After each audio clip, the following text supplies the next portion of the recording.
When I first moved into the neighborhood, I expected the usual struggles of adjusting to a new place, getting to know the neighbors, learning the unwritten rules of the community, figuring out which day trash pickup happened. What I didn't expect was a self-appointed leader named Karen, who seemed to think she had final say over everyone's lives. From the moment I moved in, it was clear she had a personal grudge against me, though I had no idea why. Maybe she didn't like new homeowners who didn't bow to her self-imposed control. Maybe she had too much time on her hands. Or maybe, just maybe, she had been waiting for someone to challenge her power for years. And I had unknowingly become that person. It started small, passive-aggressive. Notes about my lawn not being trimmed to neighborhood standards.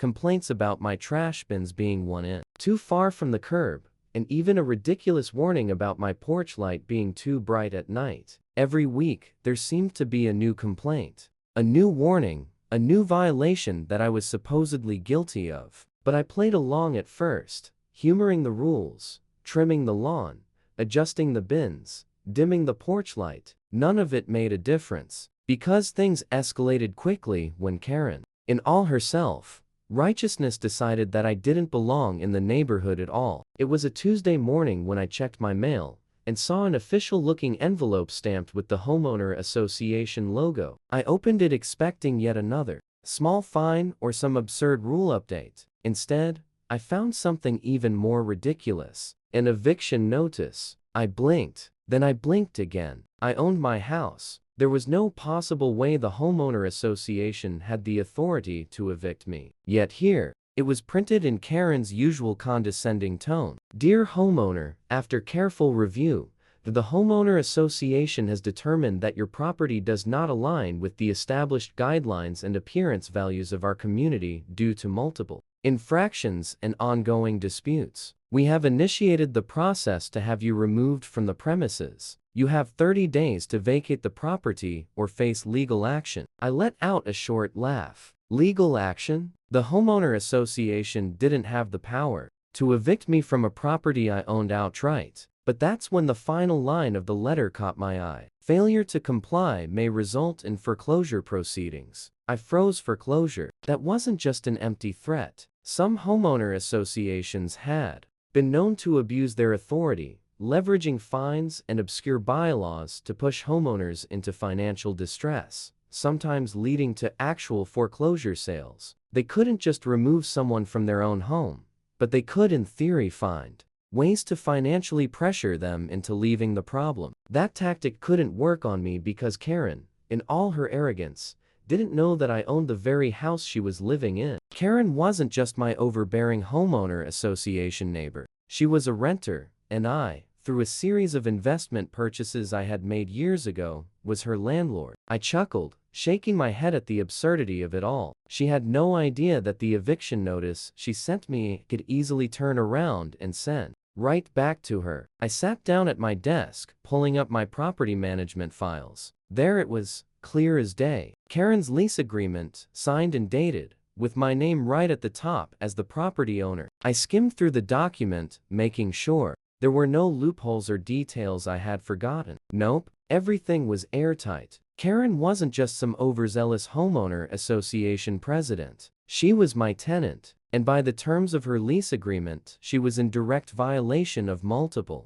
rules. Harassment of other residents? Check. Unauthorized alterations to the property, like the ridiculous homeowner association sign she had installed on the front lawn? Check. Attempting to interfere with legal property ownership? Oh, big check. I pulled up my email and began drafting a response to her so-called eviction notice. But halfway through typing, thought struck me. No, this was too good to waste on a simple email. I had to do this in person. If Karen wanted to fight, I was going to give her a war. That afternoon, I took a slow walk toward Karen's house, the house I own. She was outside, as usual, nitpicking at some poor neighbor about their garden fence being half an inch too high. She turned when she saw me, her expression immediately shifting into a smug, rehearsed look of superiority. I assume you got the notice, she said, folding her arms. It's nothing personal, but the homeowner association has made its decision. You don't fit the community standards, and we can't have that. I took a deep breath, savoring the moment. Oh, I got the notice, and I have a response. I reached into my folder and pulled out a termination of lease agreement. Karen's confident smirk faltered. What is this? I handed her the papers, watching as her eyes skimmed over the words. It took a moment before realization hit, and when it did, her face went white. This is a joke, right? She mumbled. You can't do this. You don't have the authority. Oh, but I do, I interrupted, smiling. See, Karen, the house you're renting, it belongs to me. You sent me an eviction notice for a property I own while failing to realize that you've been living in a property that I've had the legal power to evict you from this entire time. Funny how that works, huh? Her hands shook as she clutched the papers, her mouth opening and closing like a fish gasping for air. She had no comeback, no excuse, no legal way that could save her. You wouldn't dare, she finally whispered, her voice barely above a breath. I tilted my head, thinking maybe not. But that depends on how you want to proceed from here. Because I'm done playing games. You're either stepping down from your little homeowner association position, or you're stepping out of my house. Either way, Karen, your rule is over. Her face burned red, her jaw clenched so tightly, I thought she might crack a tooth. But I didn't wait for a response. I simply turned and walked away, leaving her standing there holding her own eviction notice and shaking hands. This was only the beginning. Karen was in full denial mode after our first confrontation. She refused to believe that I could legally evict her, despite the fact that I had just handed her the official termination of her lease in black and white. I could see it in her eyes. She was scrambling for an angle, some technicality, some rule she could twist to avoid the reality of the situation. But the law wasn't on her side, and she had no idea just how airtight my case against her really was. The very next morning, I received an email from the homeowner association, and I didn't even have to open it to know exactly who was behind it. The subject line read illegal eviction notice violation of homeowner association bylaws. I sighed, already preparing myself for whatever nonsense Karen had come up with. When I opened the email, I nearly laughed out loud. Dear homeowner, it has come to our attention that you have engaged in unauthorized eviction proceedings against a resident of our community. The homeowner association has strict rules against retaliatory actions and unlawful displacement of residents. Any attempts to remove a member of this community without due process will result in immediate fines and further legal action. Please consider this your official warning. Sincerely, Homeowner Association Compliance Team. Immediate fines, legal action. Oh, this was rich. I almost had to admire her audacity. Karen was clearly trying to use the homeowner association's authority to protect herself. But what she failed to realize was that homeowner association rules don't override state landlord-tenant laws. I wasn't kicking her out because I didn't like her. I wasn't violating any homeowner association bylaws. I was evicting a tenant who had breached the terms of her lease, plain and simple. Still, I wasn't about to let this nonsense slide. If Karen wanted to play games, I'd play right back. I drafted a response that was about as professional as I could manage while still letting my irritation show. Dear Homeowner Association Compliance Team, thank you for your message. I appreciate your concern regarding unlawful evictions. However, Karen is not a resident of the community in the sense you describe. She is my tenant. As the legal owner of her property, I have the right to terminate her lease for cause, which I have already done in accordance with state and federal housing laws. My decision is not subject to homeowner association oversight. Furthermore, any attempts by the homeowner association to interfere with lawful landlord-tenant matters could be considered harassment,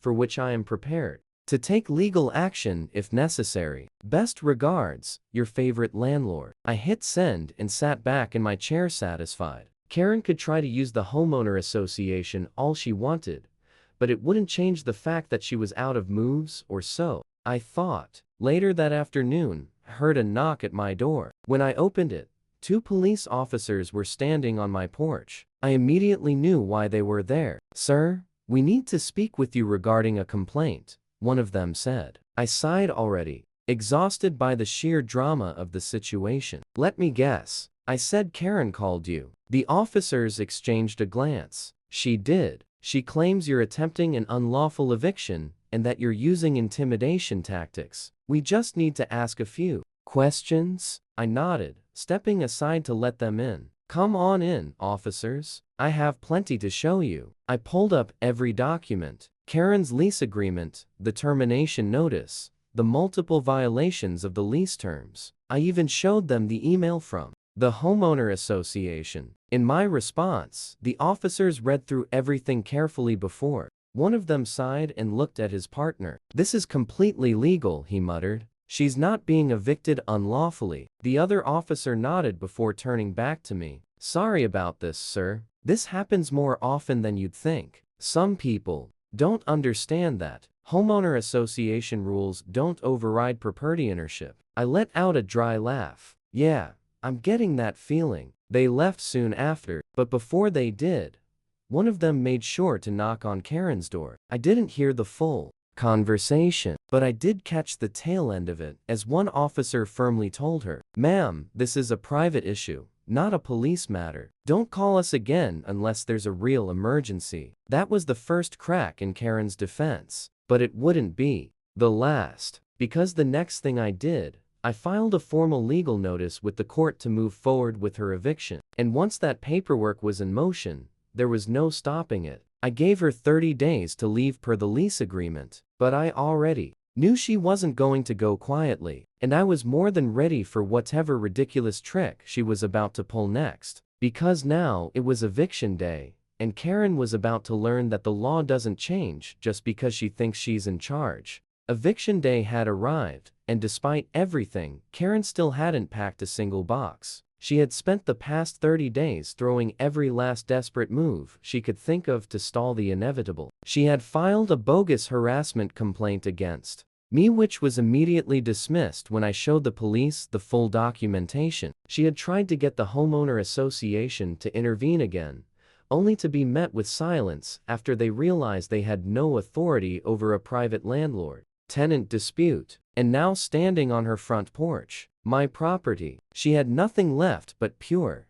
seething rage. The sheriff's department arrived right on time. 2 uniformed officers stepped out of their car, clipboard in hand, and walked up to Karen's door. I stood across the street, arms crossed, watching as she opened it. She tried to keep her composure at first, but I saw the way her face twitched when she realized what was happening. This was real. There was no more stalling, no more technicalities. She was out. "Ma'am," one of the officers began, his voice firm, "we're here to execute a court-ordered eviction. You have 15 minutes to vacate the house. Any remaining belongings will be removed by a locksmith and a cleanup crew." Karen's face twisted in outrage. "This is my home. You can't just..." The officer didn't react. "No, ma'am, this is his home," he said, pointing directly at me. "You were given 30 days notice and multiple legal warnings. You are now trespassing on private property if you do not comply. We will have no choice but to place you under arrest." That got her attention. Karen, the almighty homeowner association enforcer, was now the one violating the law. She turned to me,